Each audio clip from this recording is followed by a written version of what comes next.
mwanamke ambaye unaingia hedhi kila mwezi. Hii ni njia ambayo itakuonyesha kwamba wewe unaingia hedhi iliyo salama.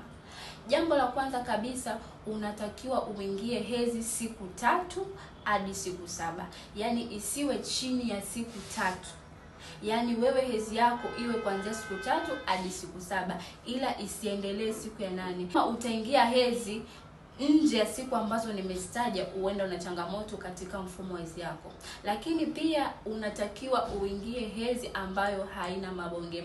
Nikimaanisha unatakiwa uingie hedhi ambayo ni hali ya kimiminika, sio hali ya mabonge. Kama unaingia hedhi ya hali ya mabonge, basi moja kwa moja una shida katika mfumo wako wa uzazi.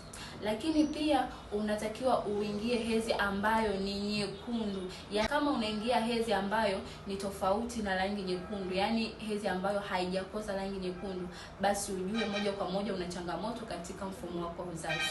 Lakini pia unatakiwa uingie hedhi ambayo haina maumivu. Yani hata kama unapata maumivu, yale maumivu yawe kabla ya hedhi.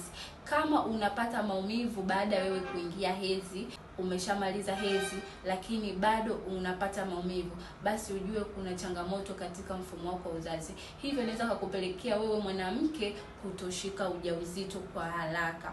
Kama una changamoto za uzazi au katika uke wako unatoa harufu au unatoa uchafu aidha wa rangi ya brown au kahawia au rangi ya kijani au rangi yoyote ambayo wewe mwenyewe unaona hii ni rangi ambayo inakushtua, moja kwa moja chukua namba yangu, piga kwa ajili ya matibabu.